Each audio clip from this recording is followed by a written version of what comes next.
yang tak dapat kami sebutkan satu persatu.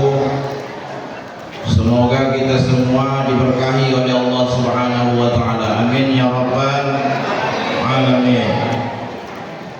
Bapak Ibu hadirin hadirat jamaah yang diberkahi oleh Allah, mari kita bersyukur kehadiran Allah dengan mengucapkan kalimat alhamdulillahirabbil alamin atas limpahan nikmat, rahmat, karunia yang tidak terhingga Allah berikan kepada kita. Salawat dan salam dengan ucapan Allahumma salli ala Sayyidina Muhammad wa ala ali Sayyidina Muhammad, kita sematkan keharibaan junjungan Allah Nabi kita Muhammad sallallahu alaihi wasallam yang syafaatnya sangat kita dambakan di kehidupan yang akan datang. Karena Bapak Ibu, syafaat Rasul itu menjadi jaminan kita nanti menjadi hamba Allah yang mulia, yang utama di hari akhirat. Sebagaimana yang dikatakan Rasul, inna awlan nasi yawmal qiyamati aksaruhum alayya salatan. Sesungguhnya hamba Allah yang mulia, yang utama di hari akhirat nanti adalah hamba Allah yang banyak mengucapkan sholawat dan salam. Bapak Ibu hadirin hadirat jamaah yang dimuliakan oleh Allah, malam hari ini kita kembali berkumpul di rumah Allah Masjid Hidayatullah yang mulia ini dalam rangka menyemarakkan syiar agama, memperingati hari besar Islam, yaitu peristiwa Isra dan Mi'raj Nabi Muhammad sallallahu alaihi wasallam, yang ditaja oleh Dewan Kemakmuran Masjid Hidayatullah bersama dengan kaum muslimin dan muslimat kepenghuluan Lenggale Hulu dan disponsori oleh bapak-bapak donatur. Doa kita mudah-mudahan bapak-bapak donatur kita ini dilimpahi Allah kesehatan, amin. Umur yang panjang, amin. Rezeki yang melimpah, amin ya rabbal alamin. Bapak Ibu, peristiwa Isra dan Mi'raj ini merupakan peristiwa yang sangat spektakuler, peristiwa yang sangat monumental. Saking hebatnya peristiwa Isra dan Mi'raj ini, kisahnya diabadikan Allah dalam Al-Quran, diceritakan oleh Allah di dalam Al-Quran surah Bani Israel ayat yang pertama. Allah katakan, a'udzubillahi minasyaitonir rajim, bismillahirrahmanirrahim, subhanalladzi asra bi'abdihi lailan minal masjidil haram ilal masjidil aqsa alladzi barakna haulahu linuriyahu min ayatina innahu huwas sami'ul basir. Shadaqallahul azim. Artinya, maha suci Allah yang telah memperjalankan hambanya Nabi kita Muhammad pada satu malam dari Masjidil Haram di kota Makkah ke Masjidil Aqsa di Palestina, yang telah Allah berkahi sekelilingnya untuk ditunjukkan linuriyahu min ayatina, untuk ditunjukkan sebahagian tanda-tanda kebesaran dan kekuasaan kami, kata Allah. Sesungguhnya Allah maha mendengar lagi maha melihat. Jadi Bapak Ibu jamaah yang dimuliakan oleh Allah Ta'ala, Nabi kita ini diperjalankan dalam peristiwa Isra dan Mi'raj, perjalanan spiritual, rihlah ilahiyah namanya.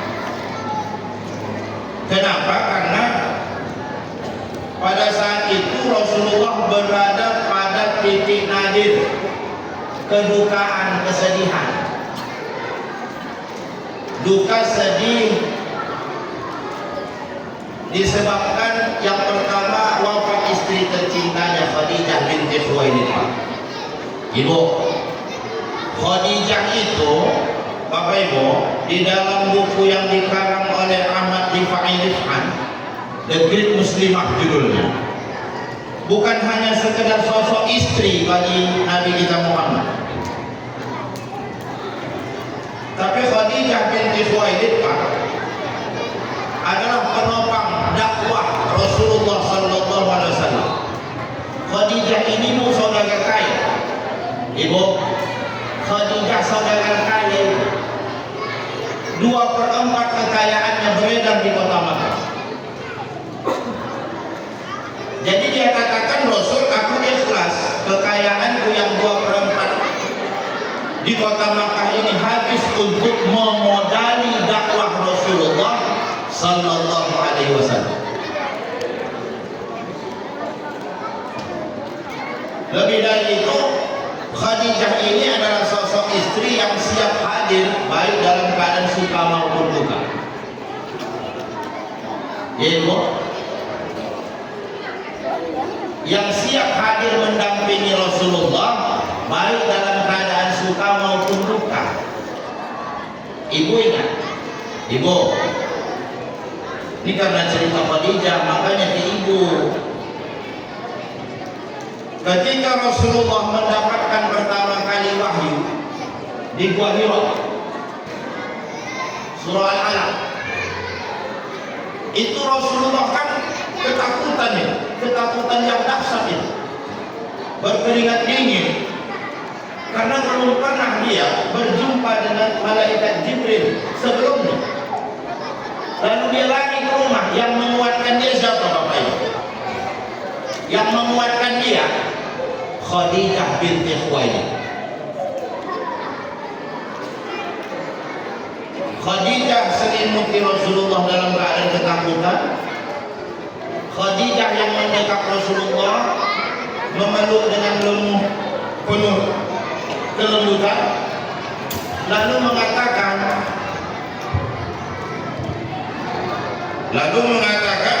duhai Rasul, makhluk yang datang kepada engkau tadi itu adalah salah satu makhluk mulianya Allah Subhanahu wa Ta'ala,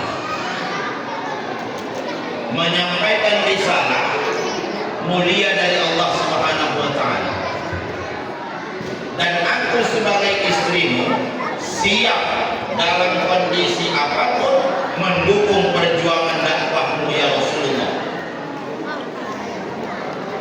Begitu hebatnya dukungan Khadijah itu, sehingga ketika Khadijah wafat, betapa sedih hati Rasulullah Sallallahu Alaihi Wasallam, hilang selimutnya. Makanya Bapak Ibu, kenangan terhadap Khadijah ini sulit dihilangkan oleh Rasulullah.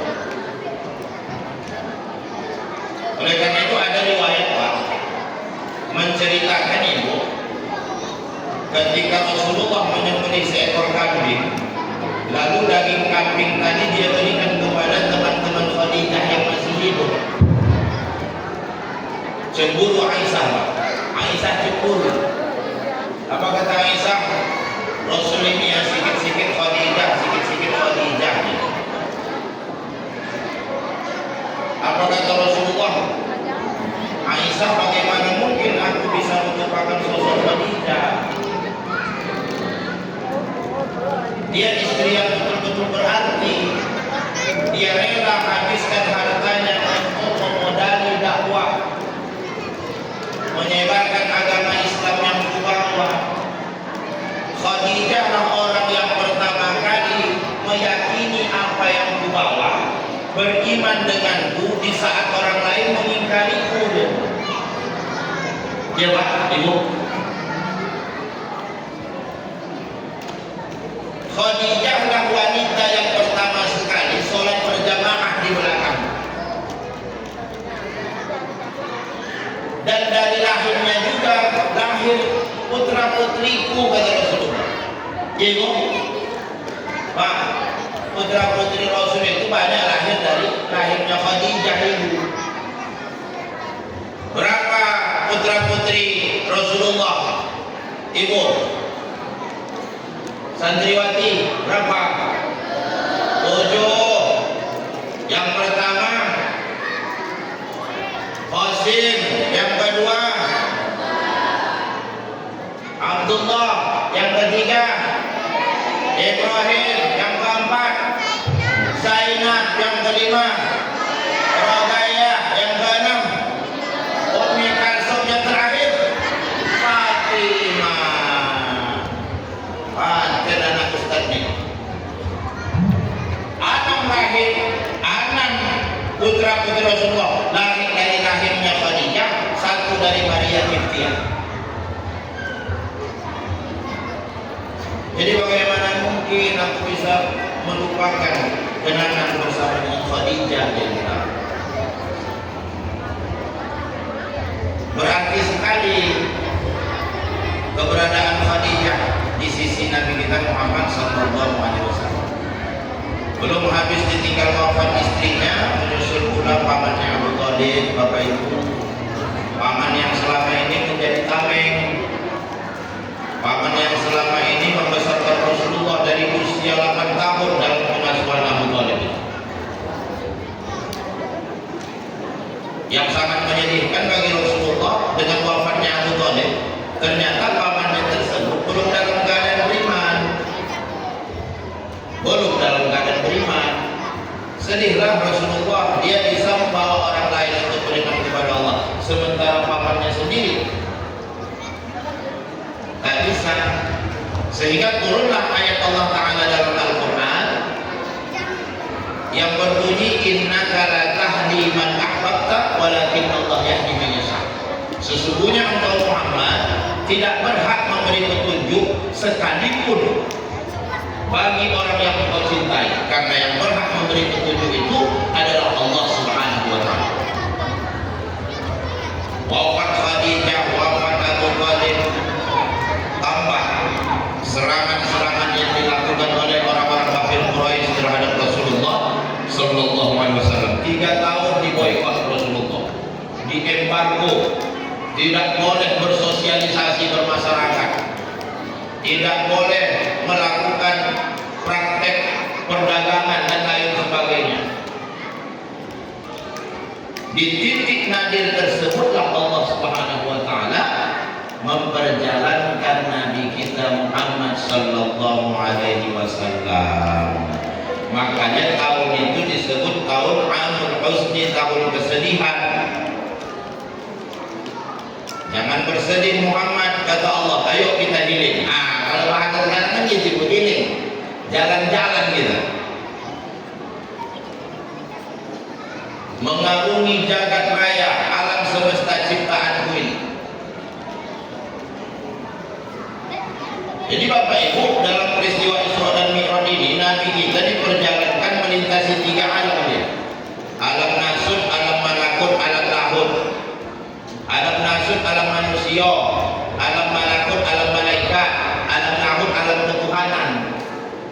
Perjalanan dari Masjidil Haram di kota Makkah ke Masjidil Aqsa di Palestina, ini alam nasut namanya, alam manusia. Alam manusia. Sampai di Masjidil Aqsa, Mi'raj, ya, melintasi langit pertama, kedua, ketiga, keempat, kelima, keenam, ketujuh. Itu namanya alam malakut, alam malaikat. Sampai bertemu dengan Allah Ta'ala di Sidratul Muntaha, itu alam yang ketiga, alam lahut, alam ketuhanan. Berdialog, bercakap-cakap antara Nabi kita dengan Allah Subhanahu wa Ta'ala. Yang dialog percakapan Nabi dan Allah diabadikan dalam salat kita. Dibaca tahiyat, at-tahiyatul mubarakatus shalawatut thayyibatul lillah dan seterusnya.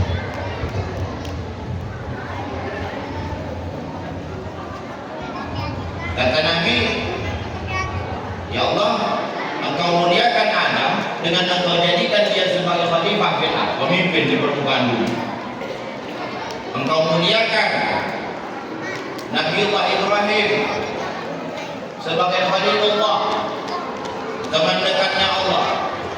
Engkau muliakan Musa sebagai kalam Allah. Engkau muliakan Isa sebagai Isa Allah. Lalu Allah katakan, Muhammad, mulai saat sekarang ini aku muliakan engkau dengan aku jadikan engkau sebagai Habibullah, kekasihku. Setiap namaku disebut, namamu juga disebut. Makanya syahadat kita ada dua, Pak Ibu. Syahadatullah, syahadatul Rasul. Asyhadu an la ilaha illallah wa asyhadu anna Muhammadar Rasulullah. Lalu kemuliaan apa yang kau berikan kepada umatku, hambamu? Kalau umatmu mau mulia Muhammad, hamba, perintahkan kepada mereka untuk mendirikan sholat. Yang awalnya jumlah sholat itu Bapak Ibu kan 50 kali sehari semalam.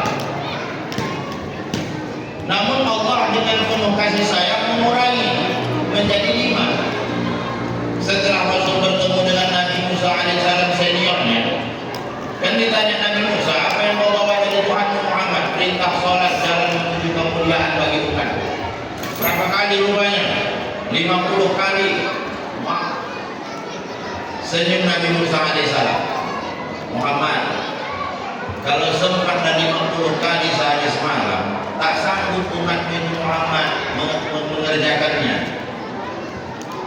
Jangankan umatku yang besar-besar badannya, umat Nabi Musa kan tegap-tegap badannya, Ibu.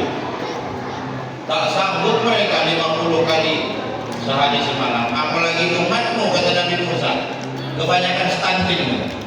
Umat Nabi Musa ini kan stunting, maka dikasih MBG biar besar-besar badannya. Itu pun gak ada anak-anak sekolah yang tak mau makan. Memang tak bersyukur. Aku guru, Pak, Bu. Hampir 700 anak murid kami. Sehari itu kadang-kadang mau sampai 200-250 ompreng hanya makan anak-anak. Macam mana tak bosan badannya? Betul kata Nabi Musa, umat kau stunting.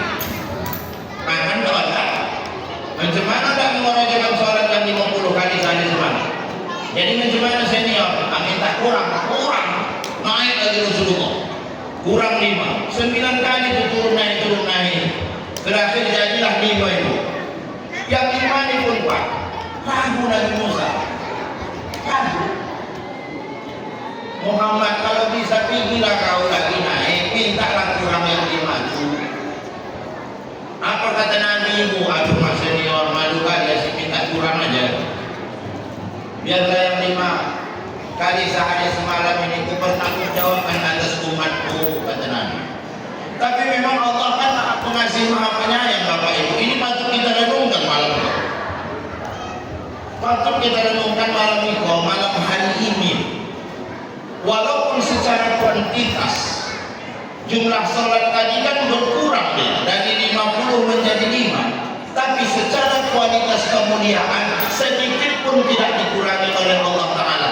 Satu waktu tetap dikasih Allah 10 kemuliaan, berarti 10 kali 5, 50 tetap jumlah.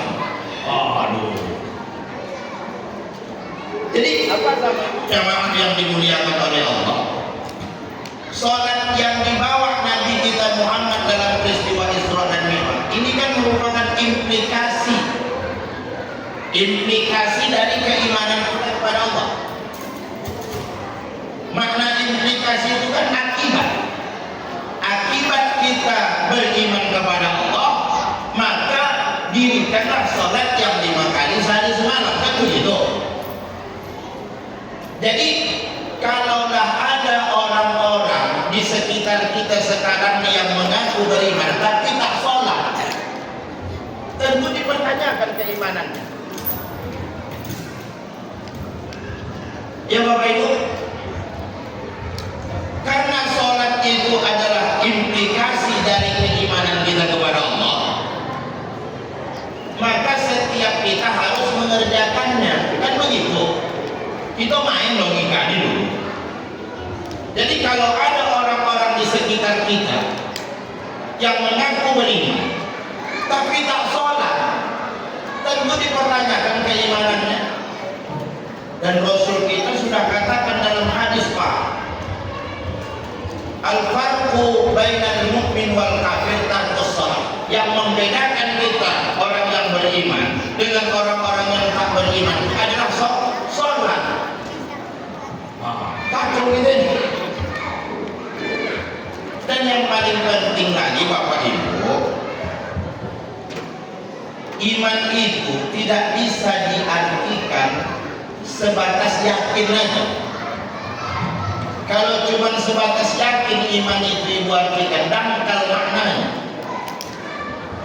Jangankan kita, Bapak Ibu, iblis. Ibu tahu iblis? Mana tahu Ibu berjumpa sama iblis? Tanya, Des, kau beriman tidak sama Allah? Tersinggung itu Pak iblis itu, Pak. Ibu elok ya Bu. Walaupun aku begini modelnya, aku beriman sama Allah. Jangan macam-macam itu. Tersinggung dia itu.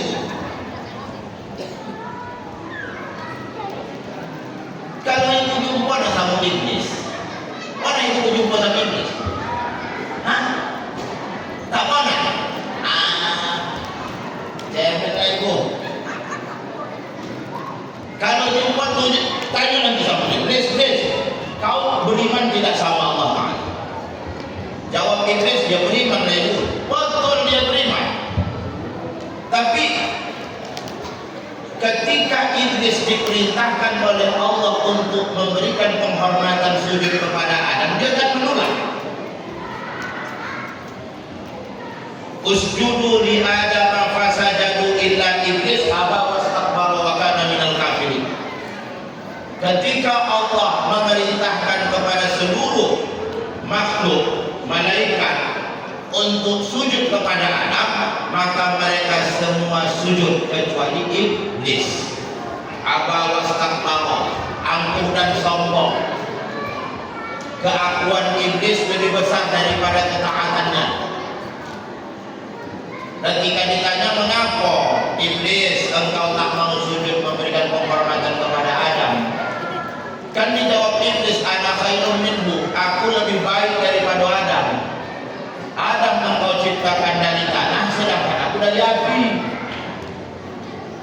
Betul dia beriman bapak sama ibu, tapi tidak tunduk dan patuh terhadap Allah, terhadap perintah Allah.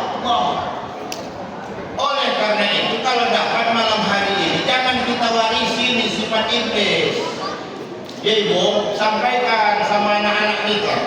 Ini anak kita sekarang nih, anak-anak yang milenial Gen Z nih, mayoritas tak sembahyang kepada Allah. Saya cinta lah. Ya kan? Siapa nak kita salahkan itu?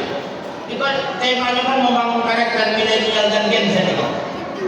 Macam mana nak dibangun karakter kalau anak-anak kita tak sembahyang? Mayoritas anak kita tak sembahyang gini. Ikut buka-bukaan ini kita ya.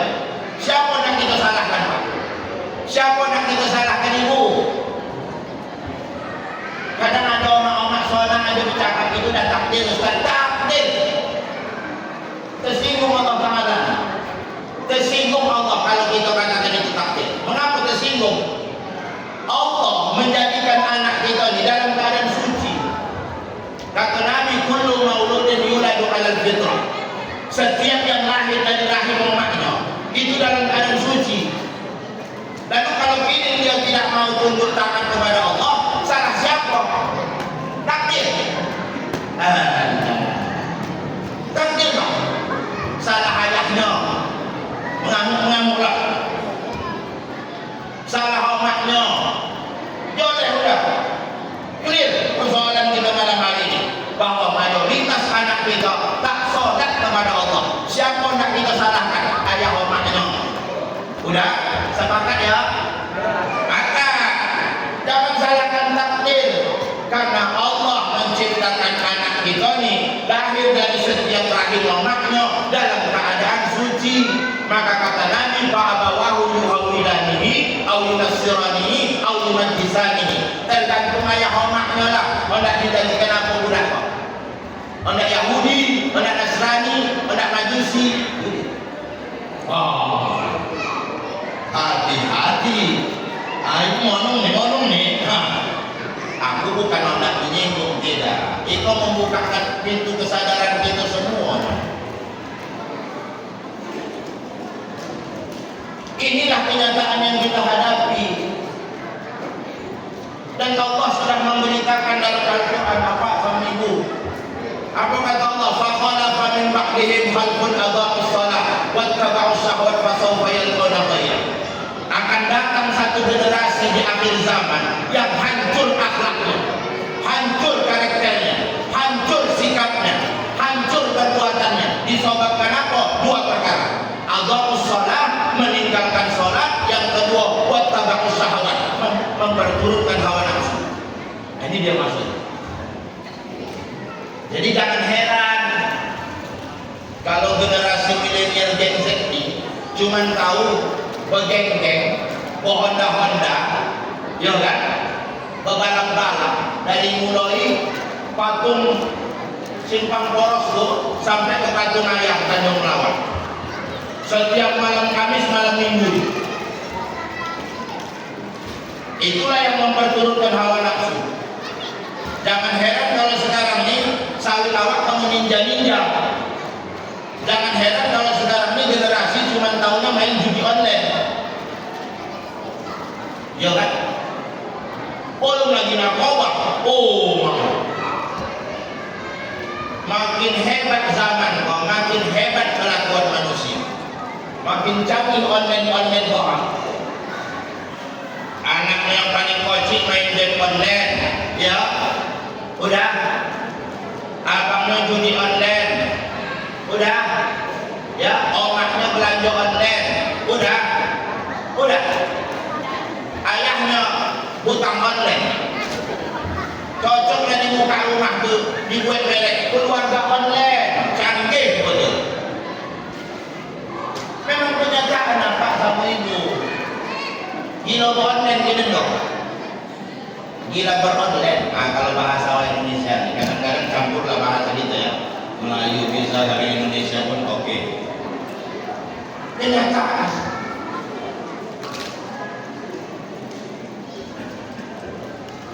Jadi jangan warisi sifat iblis yang cuma mengaku beriman tapi tak tunduk dan patuh terhadap perintah Allah. Hari ini kalau kita mau jujur malam ini kalau kita mau jujur, berapa banyak orang di luar sana yang mengaku beriman tapi biasa-biasa saja meninggalkan sholatnya kepada Allah Ta'ala. Betul tidak? Ibu tak perlu cari di luar rumah ibu, di dalam rumah kita buaya saja yang mencari. Berayak.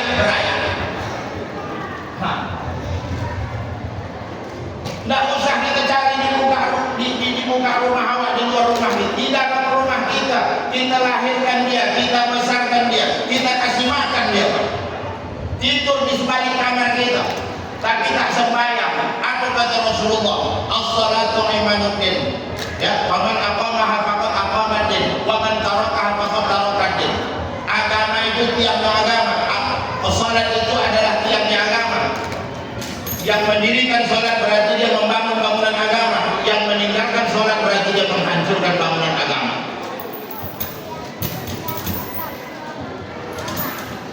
Apa nggak risau ya? Jadi makanya salat itu merupakan akibat implikasi dari keimanan kita kepada Allah Subhanahu wa Ta'ala. Ketika kita mengaku beriman kepada Allah, maka sempurnakanlah keimanan itu tadi.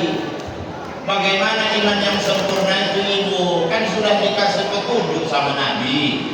Al-imanu al-i'tiqad bil qalbi wal lafzu bil lisan wal fi'lu bil arkan. Iman itu keyakinan kepada Allah yang ditancapkan ke dalam lubuk hati satu hari, dibenarkan dengan ucapan lisan asyhadu an la ilaha illallah wa asyhadu anna muhammadar rasulullah.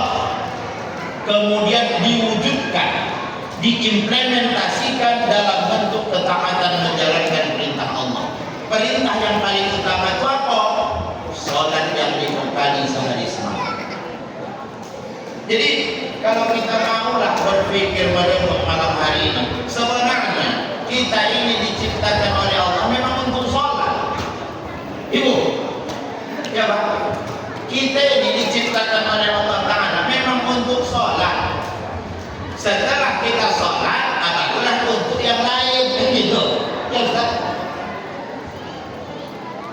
Makanya sholat itu dimulai di awal hari, sholat subuh 2 rakaat. Betul?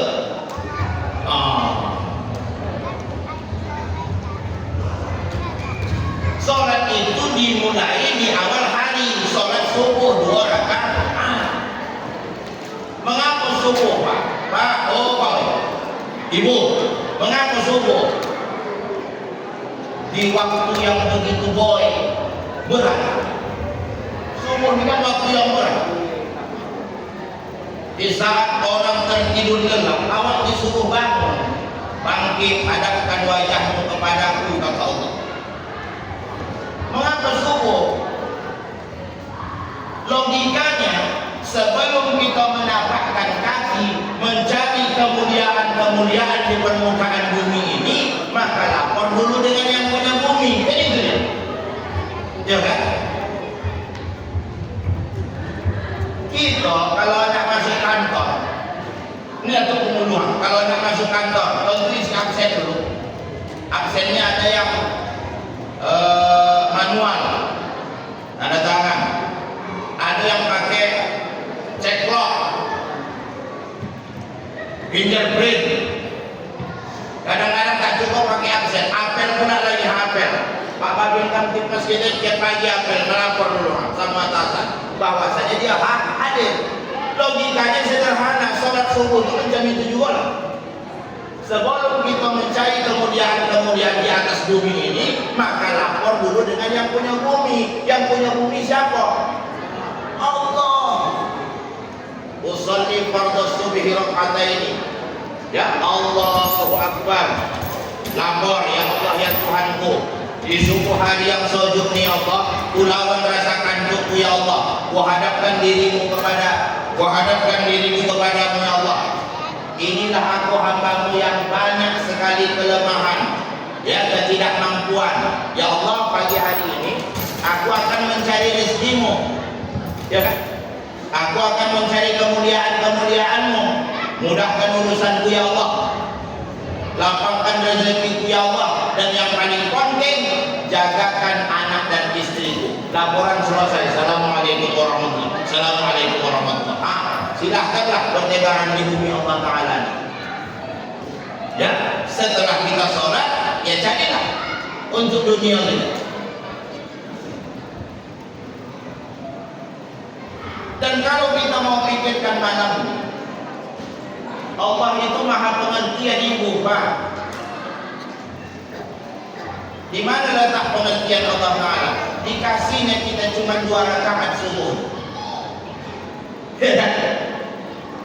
Cuma 2 rakaat subuh. Allah maha pengertian. Dan Allah, subuh itu waktunya berat. Makanya dikasihnya 2 rakaat adalah subuh itu 2 rakaat aja. Kalau saya seperti duhur, asar, isya 4. Betul tidak? Karena orang itu mengantuk-antuk itu kan.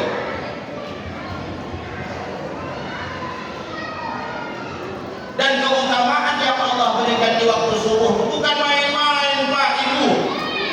Apa kata Nabi? Raka'ataini qabla al-fajri khairun minad dunya wa ma fiha. 2 rakaat sebelum waktu subuh, salat fajar, itu lebih baik daripada dunia dan isinya. Kalau sunnahnya saja begitu nilainya, apalagi yang wajibnya. Cuman mengapa ketika subuh banyak kita yang tak ada resiko? Jamaah subuh terbuta. Kalau bahasa Indonesia terbuta. Ya kan? Ini berapa yang masjid? 1, 2, 3, 4, 5, 6, 7, berapa? Curiga Ustaz. Sholat subuh di Hidayatullah nih kebanyakan tiang daripada jamaah. Minta izin. Bukan ada suruh dan tidak, tapi nampaknya mencari. Ya kan? Lebih banyak tiang 8 daripada jamaah. Mati. Lebih. Alhamdulillah kalau lebih. Pak Haji, alhamdulillah. Kalau lebih, alhamdulillah.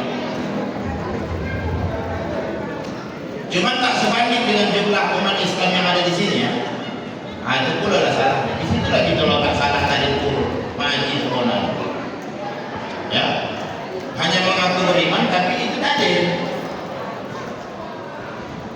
Implikasi itu tidak disadari. Jam 7, 8, 9, 10 seboleh, 2 boleh, 12 lewat 30 masuk waktu zuhur, lapor lagi. Usolli fardhu zuhri 4 rakaat, Allahu Akbar, lapor, ya Allah ya Tuhanku, dari tadi pagi yang sudah kukerjakan nih 1, 2, 3, 4, 5. Kalau betul ini ya Allah, mohon diridhoi. Kalau salah ya Allah, mohon diampuni. Laporan selesai. Assalamualaikum warahmatullahi wabarakatuh. Assalamualaikum warahmatullahi wabarakatuh. Sholat itu secara hakikat dia kan terminal yang menghubungkan kita kepada Sang Pencipta.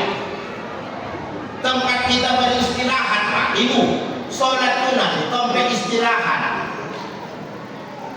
Dan pernah Rasulullah mengatakan kepada Bilal, ya Bilal, a'idna bis salat. Ya Bilal, a'idna bis salat. Wahai Bilal, istirahatkan kami dengan salat. Muncul pertanyaan, mengapa Rasulullah minta istirahatkan kepada Bilal dengan salat? Sementara salat itu adalah aktivitas, kan gerak itu. Dimulai dari takbiratul ihram, ditutup dengan salat. Ternyata yang dimaksud Rasulullah istirahatkan dan kami dengan salat itu adalah istirahatkan kami Bilal dari kesibukan mengurus dunia. Berarti terminal ya, stasiun ya, tempat kita mengistirahatkan diri dari kesibukan dunia, mengingat Allah Subhanahu wa ta'ala. Tempat kita mencurhatkan segala persoalan yang kita hadapi di kehidupan dunia. Makanya apa sampaikan sama konco-konco kita, kawan-kawan kita, jangan terlalu sibuk mengurus kehidupan dunia. Ya Ibu, dunia ini fana, tempat sementara. Ada alam akhirat, tempat kita kekal abadi di sana. Jangan karena perjuangan kita di tempat yang sementara ini melalaikan kita di tempat yang kekal abadi di sana gitu. Ini kadang-kadang tak seimbang nih. Keberpihakan kita terhadap akhirat itu sangat kecil dibandingkan dengan dunia. Dunia ini mati-matian gitu. Berapa banyak di antara kita nih Pak berjuang nafkah nih, hanya karena mencari nafkah rezeki untuk keluarga, ketinggalan kewajiban sholat kita, ketinggalan kewajiban sholat kita. Ibu, tengok lagi kalau tak percaya. Ada yang kadang tidak sholat subuh langsung berangkat ke kubur, mengurus kubur sepanjang hari, 10 hari kata orang Melayu. Takon tujuhur, takon asar, tunggang lambat. Kalau ninja juga ya. Ya. Entah di mana sembahyangnya, entah di mana sholatnya.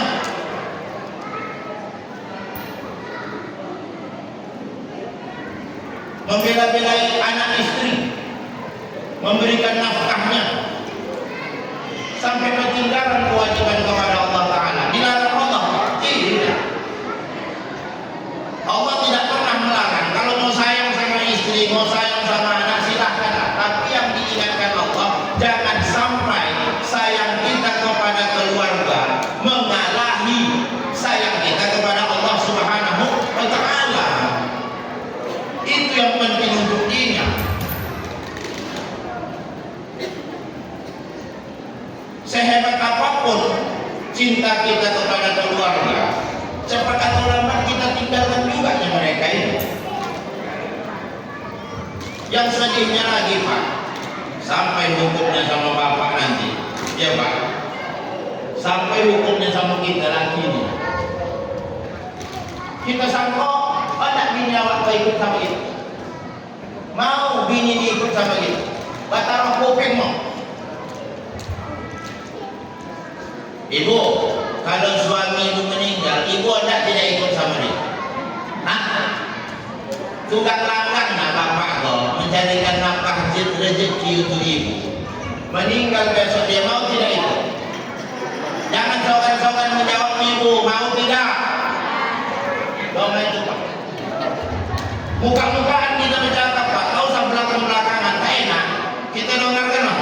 Tak onda.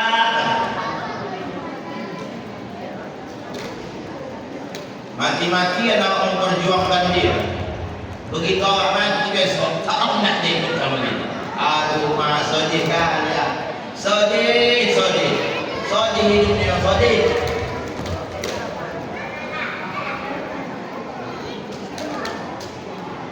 Tambah sedih lagi Pak, kalau bini yang kita tinggalkan yang dah tua,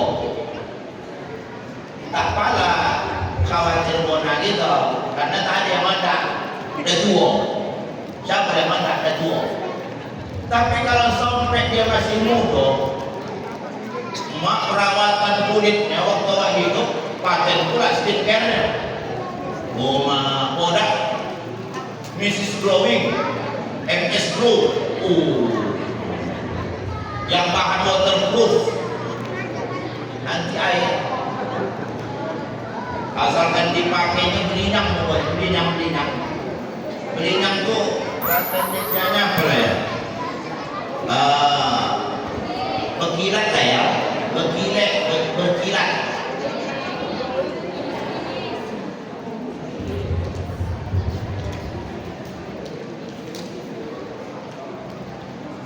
Memang kalau ada rezeki Pak, tak apa-apa, jadi sekali-kali berikan nih budaknya MS Glow. Apalagi kalau dibawa undangan, bangga gitu. Karena kan bahannya kan waterproof, anti air ini. Jangan kan kena keringat, kena hujan pun tak lengkap dia putihnya dengan itu. Yang pakai MS Glow. Waterproof ini kan sama itu dengan membuat cat jotun tuh. Cat jotun dulu situ anti air. No drop, itulah ditempelkan ke pipi. Aku tak belinya. Ini kadang bini awak ni modal pipa ke pipa. Mana? Pipa ni tak ada bahan waterproofnya. Jangankan buat hujan, buat keringat, tepek putih. Jadi kadang ibu ni kalau kita tengok modal pipa dia, kalau keringat, itu persis macam buah kundur. Buah kundur tak rata putihnya. La ilaha illallah, kesian orang ini. Tak mau dia ikut sama kita. Kalau yang kita tinggalkan istri tua dia, tak ada yang mau. Kalau masih muda, mah kacau. Habis masa indahnya 4 bulan, datang dia ziarah ke makam kita Pak. Makam di sini mana? Di situ ya. Dekat pula itu. Di bawahnya air sama bunga rampai. Duduk dia di samping pusara kita Pak. Bersair dia.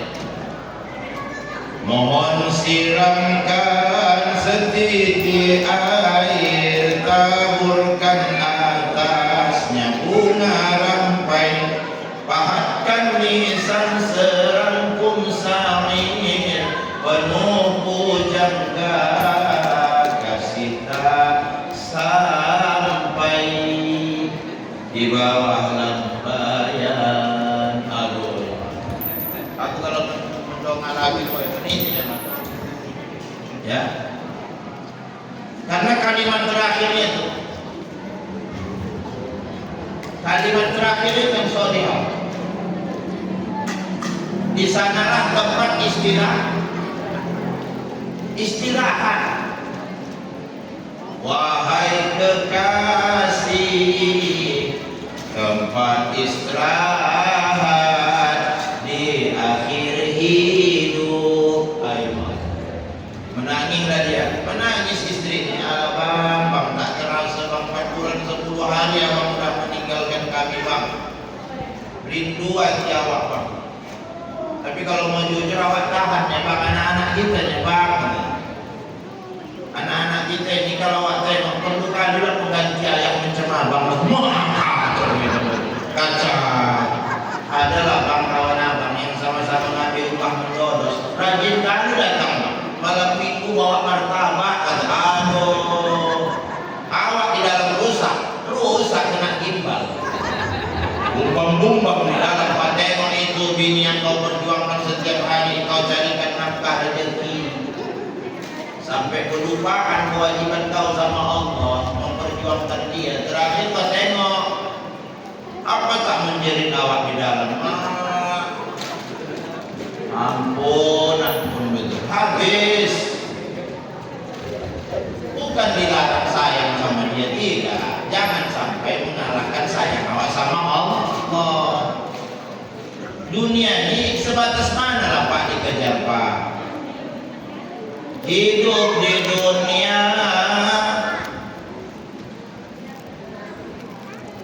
harus waspada, banyak godaan setiap hari.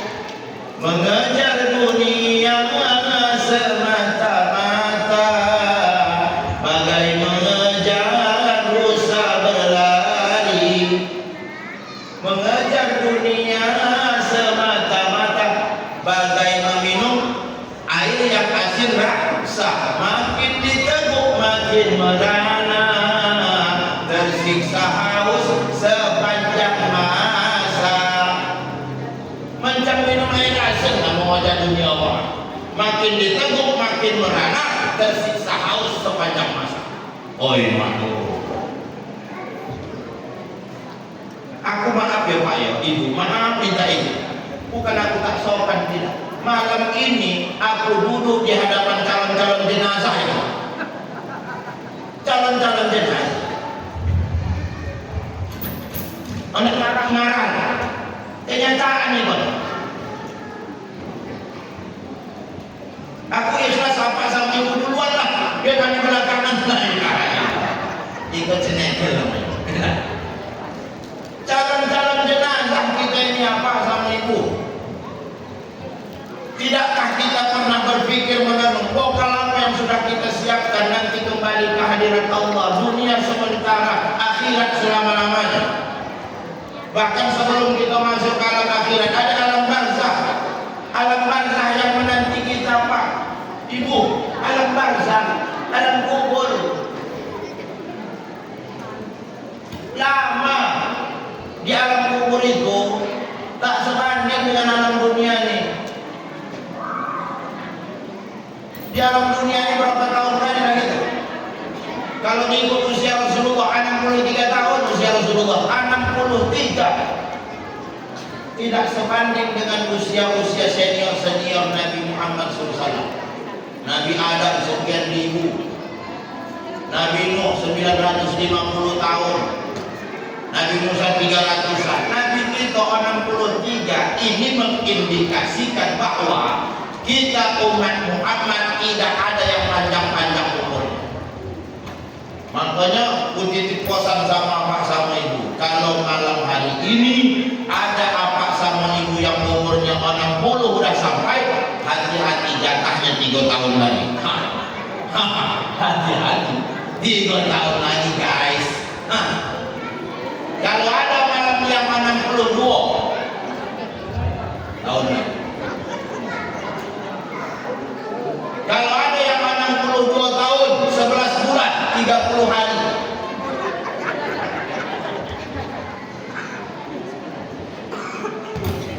kalau ada yang lewat 63, jangan sangka malaikat lupa ya. Jangan sangka nanti ada pula lupa malaikat. Mana sorry lah, ada lupa malaikat. Makanya apa sama itu jamaah yang dimuliakan oleh Allah, tidak sebanding kehidupan alam dunia ini dengan alam barzah besok. Dari Nabi Adam meninggal sampai sekarang sudah ada masa kebangkitan? Belum. Maka dari itu bagi kita yang paham betapa panjangnya perjalanan di alam barzah, persiapkan diri dengan mematuhi segala perintah Allah. Yang paling utama sholat itu jangan ditinggalkan. Utsman bin Affan ini saya selalu menceritakan tentang kisah Utsman bin Affan ini karena biar menjadi akibat sama ini. Utsman bin Affan ini sahabat Rasulullah yang utama ini. Begitu didengarnya Rasul bercerita tentang alam kubur, alam barzakh, menangis 3 hari 3 malam tak berhenti. Bongkar matanya, bongkar. Sampai datang sahabat ke rumah, dia bertanya, "Assalamualaikum." "Waalaikumsalam." "Mengapa Tuhan begini kali? Menangis 3 hari 3 malam tak berhenti sampai bengkak mata. Apa penyebabnya?" "Penyebabnya karena aku dengar Rasulullah menyampaikan tausiah tentang alam kubur, tentang alam barzakh. Aku kalau Rasulullah cerita tentang surga dan neraka, tak apalah peduli kali aku.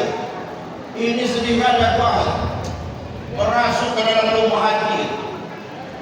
"Mengapa bisa begitu?" kata sahabat. "Ya iya," kata Utsman bin Affan. "Alam kubur itu kan," kata Utsman nih Pak, "inna awwala manazilil akhirah." Alam yang pertama kali kita masuki sebelum alam akhirat. Ibu, alam kubur itu alam yang pertama kali kita masuki sebelum alam akhirat. Artinya, kalau selamat kita di situ, selamatlah kita sampai ke alam akhirat. Tapi kalau tersiksa di situ, tersiksalah kita sampai ke alam akhirat. Itulah yang dipikirkan kata Utsman bin Affan. Macam mana besok nasib aku di alam kubur? Dia bilang, kurang apa kemuliaan Utsman itu? 10 sahabat Rasulullah yang dijamin masuk surga bighairi hisab, tidak perlu dihitung amal ibadahnya. Salah satunya Utsman bin Affan, sahabat Rasul yang paling utama, khalifah yang nomor 3 setelah Abu Bakar, Umar, Utsman, Ali. Menantu Rasulullah itu 2 putri Rasulullah dinikahinya, dapat gelar Dzunuraini yang memiliki 2 cahaya. Paling dermawan, kalau disuruh menyumbang sedekah tak pikir-pikir panjang, semua hartanya diserahkannya. Beda dengan kita kan ibu. Beda dengan kita Pak. Kalau kita disuruh, ibu kalau disuruh bersedekah, di dompet ibu di duit 100.000, 50, 20, 10, 5.000, 2.000, 2 lomba. Yang satu baru, yang satu lama. Datang orang minta sedekah, duit berapa yang keluar? Jujur, yang tak jujur berkuning mulutnya. Duit berapa keluar Pak? Duit 2.000 yang lama yang baru? Yang lama. Mati gitu.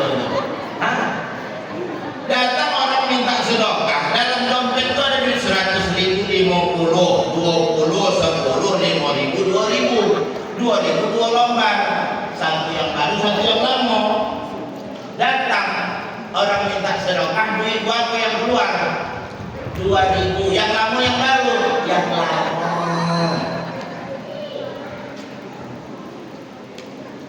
Entah lain. Yang tak sadarnya, udahlah sedekah pakai 2.000 duit yang lama, minta doakan udah itu. Minta doakan. Keluar duit 2.000 yang lama. Nah, tolong kau doakan aku ya, panjang umur, sehat badan, murah rezeki. La ilaha illallah. Ya kan? Menganak ini yang menerima sedekah. Terkejut ya. Dalam hatinya gila ibunya. Modal 2.000.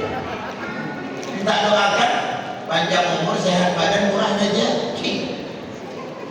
Salah-salah malaikat pencatat amal tak mau nulisnya. Menyalah ibunya. Tahu saya tulis itu kan? Modal 2.000 duit lama. Patennya aja dia itu kan. La ilaha illallah. Talagu. Utsman bin Affan tidak mikir-mikir panjang. Ambil semua.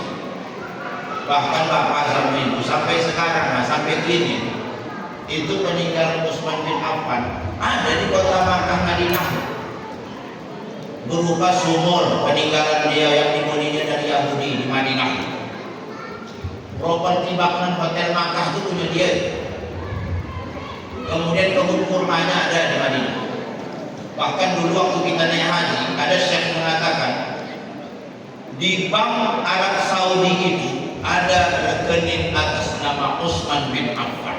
Oh, 15 abad yang lalu dia sudah meninggal, 1.500 tahun yang lalu, tapi masih bisa harta kekayaannya digunakan untuk kemaslahatan umat sampai dengan hari ini. Begitu dia mendengar Rasulullah cerita tentang alam kubur, alam barzah menangis 3 hari 3 malam, tak berhenti memikirkan nasibnya nanti di alam itu. Lalu bagaimana dengan Usman sekarang? Yang senamo khususnya, yang umumnya gitu lah. Ada tidak terpikirkan sama kita macam mana lah besok aku ya dalam umur itu? Pernah tidak ibu terpikir seperti itu? Karya tak tidak itu. Iya, mabuk kali sama dunia ini. Dunianya yang penting kata Ustaz Fahrudin, tanamkan saja di dunia ini satu kalimat, semua pasti berlalu. Tanamkan itu dalam diri itu, kalimat semua pasti berlalu. Artinya, kalaupun kita diuji dengan kemewahan, semuanya juga akan berlalu. Sebaliknya, ketika kita diuji dengan kesempitan, itu juga pasti berlalu. Jadi nggak usah pernah berat-berat kali hidup di dunia ini. Makanya kata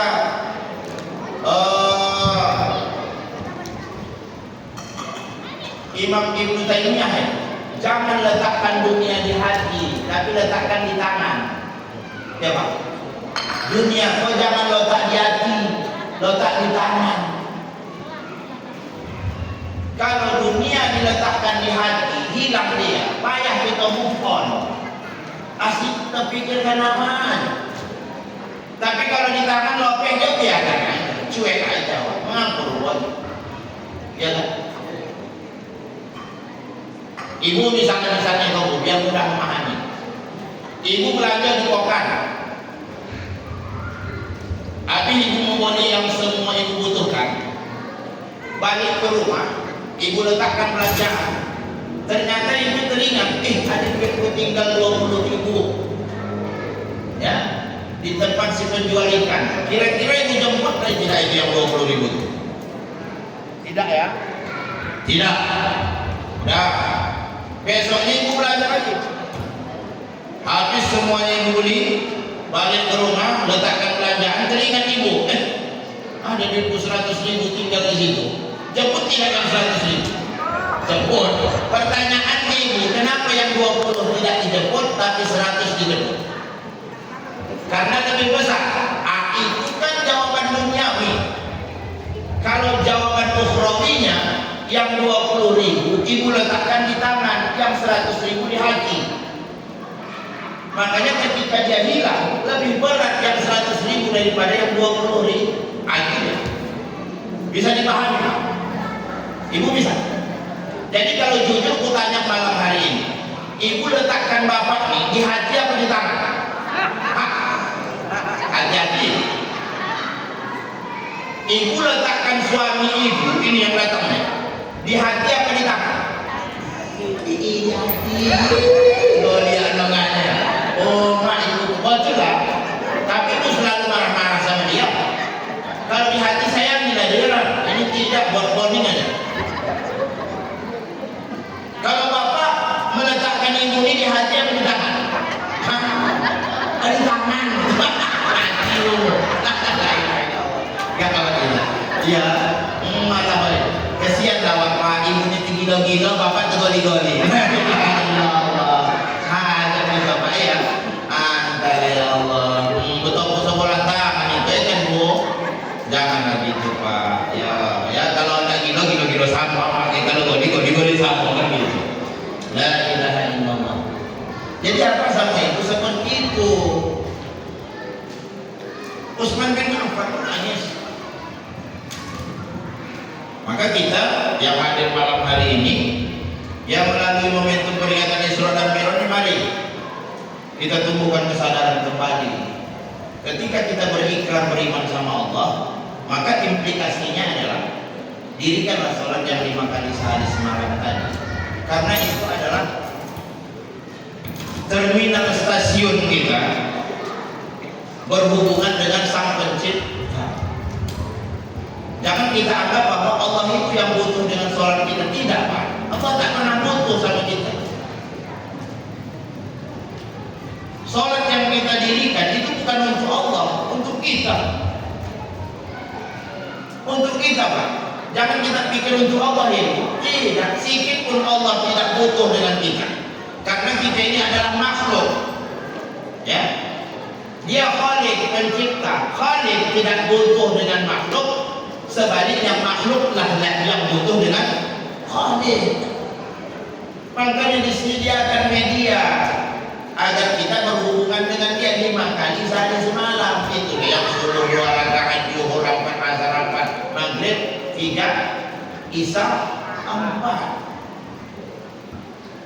Isya ke subuh mau intervalnya kan jauh tuh. Isya ke subuh Pak, kan jauh itu. Tapi ingat Pak, Ibu, ada cadangan ibadah antara isya ke subuh, tahajud.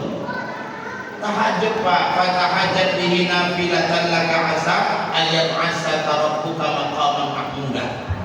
Kalau kita kepingin derajat yang mulia, ya tahajud. Pengen urusan kita lancar, tahajud. Ya. Pengen kita mendapatkan kasih sayang Allah Ta'ala, ya tambah dengan tahajud. Ya tak dapat 8 6, ya kan? Tak dapat 6 4 rakaat, tak dapat 4 2. Tutup witir 1, selesailah. Kadang kita ini bangun tengah malam tapi terkencing. Itu nih Bu. Bangun tengah malam Pak terkencing. Sangka malaikat tahajud. Wih, paten kali budi kata malaikat. Tahajud. Datang malaikat yang satu, mana pulau. Nah, ada bohongnya tuh. Aku setiap malam dibuat ibu nih kayak gini lah. Sangka tahajud terkencing dia ternyata.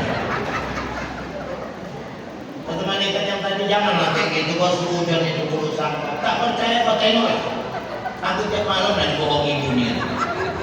Tengok kalau tak percaya, betul lah pulang. Begitu bangun ibu tuh cis, langsung kamar bus aja.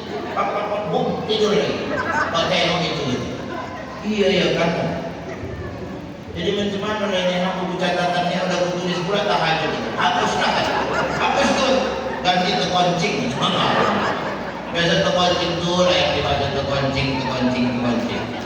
Nah, aku udah salahnya itu udah basah. Ya kan Pak? Karena umumnya kita di usia 50 ke atas itu kan jarang nyenyak tidur malam. Kebangunan itu kode sebenarnya sinyal dari Allah Ta'ala. Di sinyal Allah apa? Seharusnya kita kan alhamdulillah itu Pak. Namun kan seperti itulah terminal kita menghubungkan diri kepada Allah. Bahkan sholat ini juga lah Bapak Ibu yang mensucikan diri kita dari dosa dan kesalahan. Ada dalam hadis Rasulullah disebutkan ketika Rasul katakan kepada para sahabat, kalau seumpamanya di depan rumah kalian itu, di depan pintu rumah kalian ada kolam tempat kalian mandi 5 kali sehari semalam, apa mungkin masih ada kotoran yang menempel di tubuh kalian? Jawab sahabat, tak ada ya Rasul. Itulah dia perumpamaan sholat itu, kata Rasulullah. Dan ketika Salman Al-Farisi, sahabat Rasul Salman Al-Farisi, dia duduk Pak, Salman Al-Farisi, diampainya setangkai, ya, ada tangkai pohon yang kering, masih ada dedaunan keringnya. Dia goyang-goyangkan begini, berjatuhanlah daun-daun kering tadi. Apa kata Salman Al-Farisi? Beginilah Rasulullah mengajarkan kami. Ketika kita sempurnakan wudhu kita, lalu kita berdiri mengerjakan sholat, Allah datangkan dosa-dosa kesalahan kita, diletakkan di atas pundak kita. Waktu kita rukuk, dosa-dosa tadi berguguran berjatuhan. Waktu kita sujud, kembali dosa-dosa tadi berguguran berjatuhan. Sampai kita mengucapkan salam, tidak ada lagi dicatat atas diri kita berupa dosa dan kesalahan. Cuman Imam Syafi'i bilang dosa-dosa yang gugur itu di situ dosa yang koci-koci. Kalau yang dosa tetap bertaubat. Paten udah itu. Karena kebanyakan kita kan dosa kocinya. Kalau tak dengan begitu, bila lagi dosa koci awalnya tidak terhapus. Dosa tidak ini. Datang kesalahan diletakkan Allah di sini, lukuh, berguguran. sujud berguguran dia. Sampai mengucapkan salam, tak ada dosa gitu lagi. Yang kocik-kocik, tenang. Jadi makanya malam hari ini kita harus sepakat bahwa sholat itu bukan untuk Allah, untuk kita. Iyyaka na'budu wa iyyaka nasta'in. Hanya kepada Allah kita menyembah dan hanya kepada Allah kita minta pertolongan. Bagaimana kualitas kita minta pertolongan? Tentu tergantung bagaimana kualitas kita menyembah Allah. Kalau yang tak pernah menyembah Allah minta tolong selalu, bagaimana lah coba? Ya Pak. Makanya kadang-kadang kita bingung menengok manusia. Padahal Allah tidak pernah membiarkan kita sendiri, Pak. Tidak pernah membiarkan kita sendiri. Mengapa kita kok meninggalkan Allah? Ini malam ini jadi bahan perenungan sama kita. Nabi Ibrahim alaihissalam ketika memperoleh kesulitan, ya, persoalan dengan Raja Namrud, Nabi Ibrahim itu kan dibakar. Apakah Allah biarkan dia sendirian dalam kesulitan? Tidak, Allah hadir. Dengan cara bagaimana? Allah perintahkan kepada api yang membakar Nabi Ibrahim untuk menjadi dingin. Ya narokuni bardan wa salaman ala Ibrahim. Dingin api. Nabi Musa ketika dikejar-kejar Fir'aun dan pasukannya sampai di depan Laut Merah, nggak bisa apa-apa lagi, dibiarkan Allah sendiri. Datang pertolongan Allah melewat tongkatnya itu, dipukulkan tongkatnya, terbentang jalannya. Selamat Nabi Musa dan para pengikut. Nabi Yunus dibiarkan Allah sendiri dalam perut ikan, diselamatkan Allah dengan tasbih la ilaha illa anta subhanaka inni kuntu minadh dhalimin. Nabi kita Muhammad ketika pintu-pintu dunia tertutup untuk dia, Allah bukakan pintu langit. Ayo isyarat kita. Lalu bagaimana dengan kita? Tidakkah kita yakin bahwa sholat itu menghubungkan kita kepada Sang Pencipta? Apapun persoalan kita di dunia ini, Allah pasti hadir memberikan solusi untuk kita. Cuman persoalannya kita mau tidak datang ke dia, kan gitu. Makanya Pak Haji, Ustaz, kan ada cerita yang inspiratif. Dialog antara seorang ustaz dan tukang pangkas. Ketika Ustaz Ibu pangkas, terjadi dialog percakapan. Mau tak jadi kumis ini Ustaz, bertiduran anak-anak kita nih. Udah gitu ya kan? Atau ayah-ayahnya kita kasih kuis. Sebanyak lagi. Ini kalau ceramahnya kalau udah sudah tentu waktu ini. Sebanyak lagi Pak ya Ibu. Sampai mana tadi Ibu? Terjadi percakapan antara ustaz dan tukang pangkas. Begitu terjadi proses memangkas nih, kata si tukang pangkas, Ustaz percaya tidak Allah itu ada. Ustaz percaya tidak kalau Allah itu ada. Kata si Ustaz, ya percaya Pak. Kenapa rupanya? Kalau aku tak percaya Allah itu ada, kata si tukang pangkas. Alasannya, kalau memang Allah itu ada Pak Ustaz, itu ya tak dibiarkannya itu manusia-manusia itu hidup dalam kesempitan, kesusahan, ketiadaan, kelaparan, kemiskinan dan lain sebagainya. Mana dia?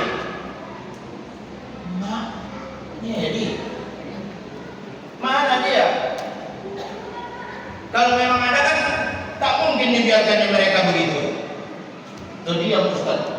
Tak bisa dia menjawab. Gawat pertanyaan kawannya, tukang pangkasnya, tapi dalam kali gajinya. Terakhir diam Pak Ustaz. Sampai selesai pangkas dibayarnya, keluarlah dia dari tempat si tukang pangkas. Di situlah Allah menurunkan hidayah. Dilihat Pak Ustadz, ada seorang laki-laki berdiri di pinggir jalan dengan model rambut gimbal. Ibu tahu model rambut gimbal? Panjang tidak terlurus, ya kan, acak-acakan. Dibawanya laki-laki yang berambut acak-acakan tak terlurus nih ke si tukang pangkas. Begitu sampai dibilangnya, Pak, Bapak tahu tidak bahwa di dunia ini tak ada tukang pangkas? Mengapa Bapak Ustadz bilang begitu? Ya, kalau memang ada tukang pangkas, pasti tak dibiarkannya ini model rambutnya seperti ini. Mak panas di situ tukang pangkas. Aku ini tukang pangkas Pak Ustadz. Ya, kalau memang ada, mengapa begini? Pak Ustadz, jangan salahkan aku, salahkan dia.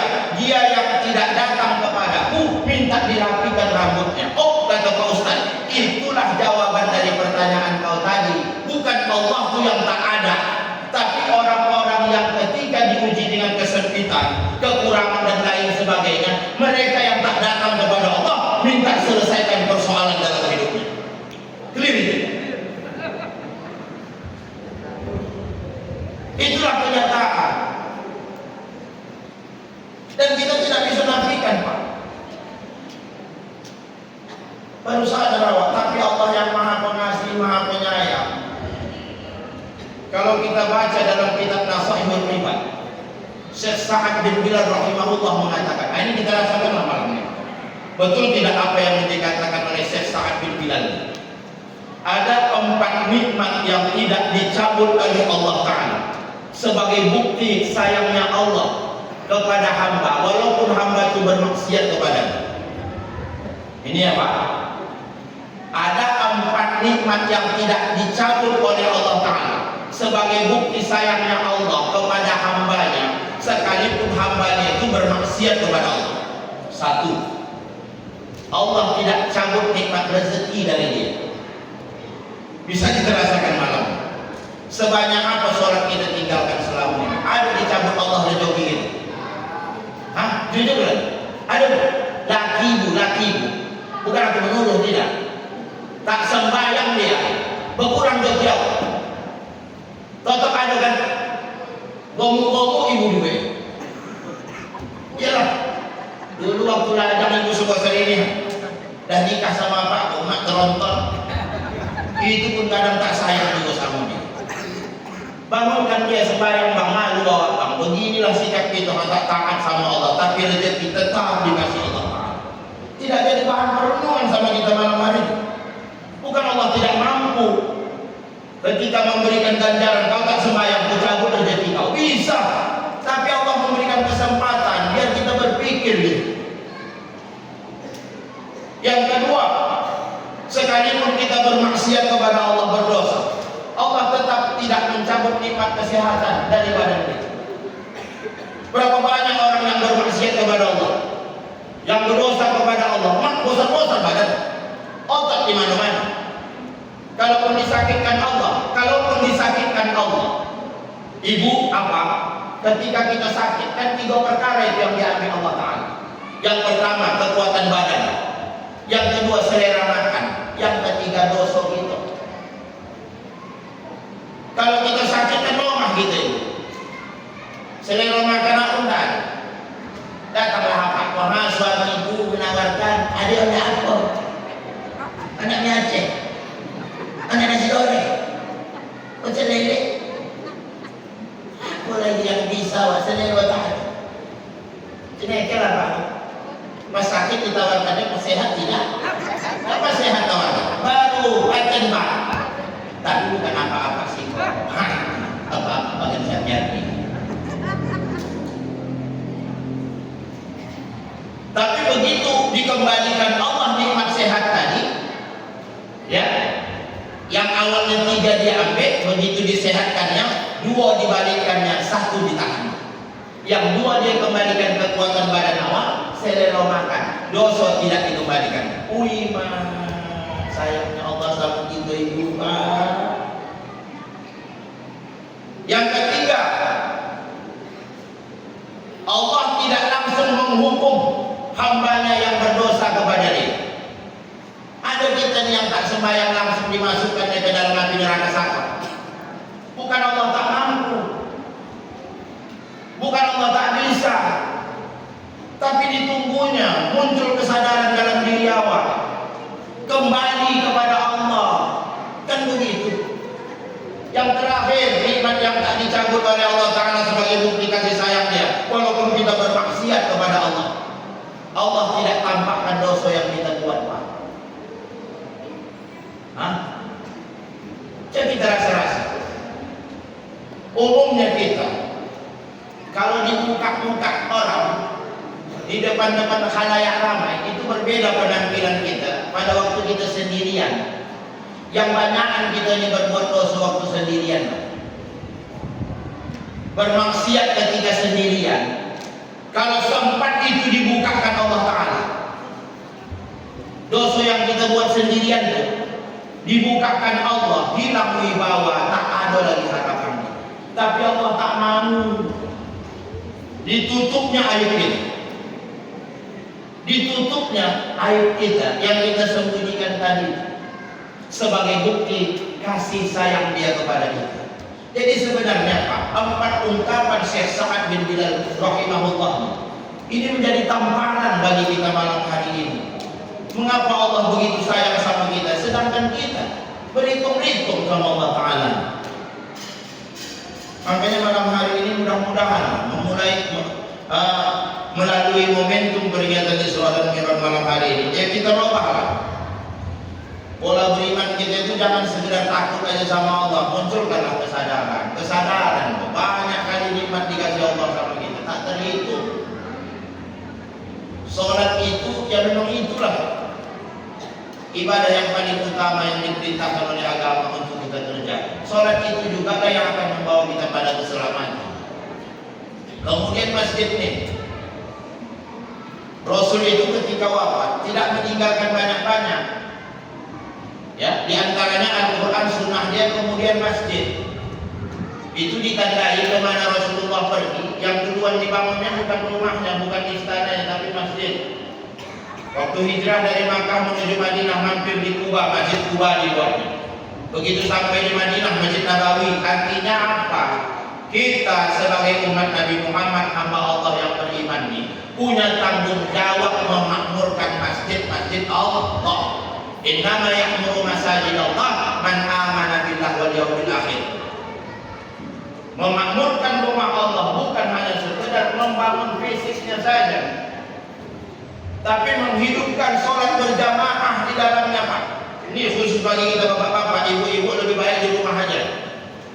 Tapi kalau memang tidak menimbulkan kekhawatiran, nggak apa-apa juga itu sholat sini gitu. Tapi khusus untuk bapak-bapak nih, kita hidupkan, kita makmurkan rumah Allah dengan sholat berjamaah di sini. Karena sekarang kita lihat nasib masjid, sedih kita, Pak. Kalau dari bangunan tak kalah loh, Pak. Dari bangunan masjid tidak kalah dan tidak salah. Tengoklah bangunan masjid besar-besar loh itu, megah mewah, menara 4, mengundang decak kagum. Paten kali. Tapi begitu datang kumandang azan sholat, jamaah azan persis seperti museum, bangunannya besar tapi sunyi. Khawatir kita kalau masjid ini tidak dimakmurkan, khawatir kita 10 tahun yang akan datang sunyi, masjid kita yang ada di sekitar kita ditinggalkan oleh jamaah. Takutnya ada cucu kita nanti yang tanya, kek itu bangunan apa itu, kek ditunjuknya masjid. Kek itu bangunan apa itu, kek yang pakai menara pakai kubah itu. Sambil malu-malu si kakek menjawab, itu bangunan masjid namanya. Tempat apa itu, kek? Tempat nenek moyang kita dulu beribadah. Kan malu. Bertolak belakang dengan masjid di masa Rasulullah dan para sahabat. Tengok sejarah Masjid Nabawi, Kuba. Mana ada bangunannya dulu megah kayak gini? Sangat-sangat sederhana lantainya pasir, tiang penyangganya batang kurma, atapnya pelepah kurma. Tapi begitu dikumandangkan Allahu Akbar azan, berduyun-duyun orang masuknya ke dalam masjid masjid itu berhimpit-himpit melaksanakan sholat berjamaah bersama. Kalau boleh kita ibaratkan, masjid itu raga, jamaahnya adalah sukma. Antara raga dan sukma menyatu dalam ketaatan kepada Allah Ta'ala ketika itu. Loh sekarang begitu kumandang azan, yang ada cuma raga, sukmanya tak kemana. Betul tidak? Betul itu. Makanya apa sama ibu, mudah-mudahan dengan ketaatan kita mendirikan ibadah salat yang diwajibkan oleh Allah menjadi jaminan kita mendapatkan kemuliaan dari Allah Subhanahu wa taala. Terakhir, lafaz azan, Pak. Ibu, lafaz azan. Hayya 'alas shalah. Setelah itu, hayya 'alal falah. Itu mengandung arti. Artinya apa, Ibu? Kalau mau menang, sholat dulu. Ya kan? Hayya 'alas shalah, hayya 'alal falah. Kalau mau menang, ya sholatlah dulu. Kan gitu. Kalau mau mulia, ya taat dulu. Kan gitu. Hayya 'alas shalah, mari kita sholat. Hayya 'alal falah, mari meraih kemenangan. Kalau mau memperoleh kemenangan, sholatlah dulu. Kalau mau mulia, ya taat dulu.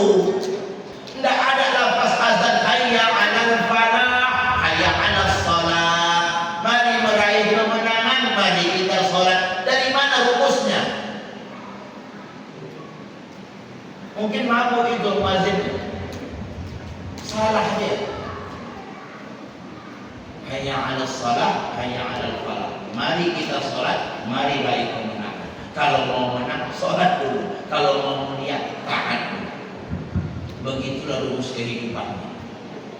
Mudah-mudahan pertemuan kita malam hari ini diberkahi oleh Allah Subhanahu wa taala.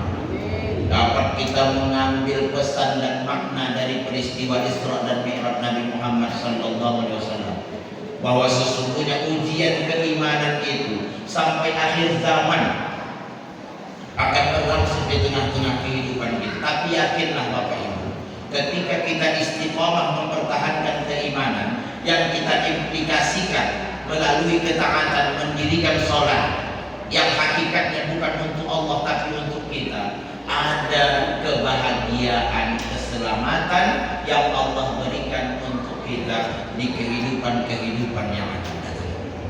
Semoga Allah memberkahi kita di bulan Rajab saat sekarang ini yang sudah mau masuk bulan Sya'ban, ya, dan Allah sampaikan umur kita Bapak Ibu bertemu dengan Ramadan yang tinggal beberapa minggu lagi. Kita minta Allah berikan kita kekuatan untuk dapat mengisi bulan Ramadan dengan berbagai macam rangkaian ibadah-ibadah kepada Allah Subhanahu wa taala, mensucikan diri dari segala dosa kesalahan yang kita lakukan kepada Allah Subhanahu wa taala. Ala hadhihi niyyah al-Fatihah. A'udzu billahi minasy syaithanir rajim. Bismillahirrahmanirrahim. Alhamdulillahi rabbil alamin arrahmanir rahim maliki yaumiddin iyyaka na'budu wa iyyaka nasta'in. اهدنا الصراط المستقيم صراط الذين أنعمت عليهم غير المغضوب عليهم ولا الضالين آمين. أعوذ بالله من الشيطان الرجيم. بسم الله الرحمن الرحيم. الحمد لله رب العالمين والصلاة والسلام على سيدنا محمد وعلى آله وصحبه أجمعين. اللهم لك الحمد بما خلقتنا ولك الحمد بما رزقتنا ولك الحمد بما هدانا يا أرحم الراحمين. اللهم اغفر لنا ذنوبنا ولوالدينا وارحمهما كما ربيانا صغيرا ولجميع المسلمين والمسلمات والمؤمنين والمؤمنات برحمتك يا أرحم الراحمين. اللهم حبب إلينا الإيمان وزينه في قلوبنا وكره إلينا الكفر والفسوق والعصيان واجعلنا من الراشدين. اللهم يا مقلب القلوب ثبت قلوبنا على دينك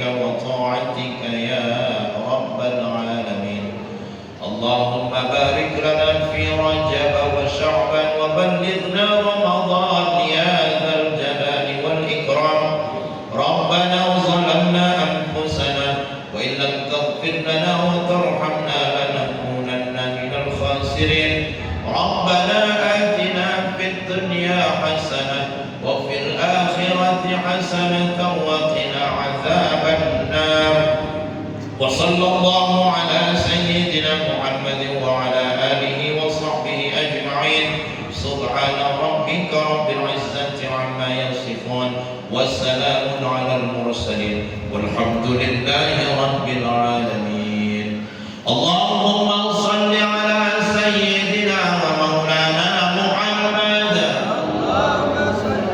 تقبل الله منكم. Bapak Ibu jamaah yang dimuliakan oleh Allah, terima kasih ya atas segala perhatian. Mohon maaf Bapak sama Ibu kalau ada hal-hal yang tidak berkenan di hati. Kalau Bapak sama Ibu anggap aku malam ini sebagai anak, kan tak salah sekali-kali anak menasihati ayah dan omanya. Kalaupun aku dianggap sebagai adik, tak salah juga lah sekali-kali adik menasihati kakak dan abang-abangnya. Karena memang hakikat agama itu ya seperti dikatakan Rasulullah, ad-dinun nasihat.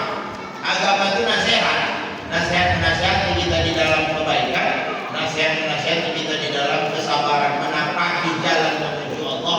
Memang tidak semudah kembali ke belakang. Akhirul kalam, bila taufiq wal hidayah. Assalamualaikum warahmatullahi wabarakatuh.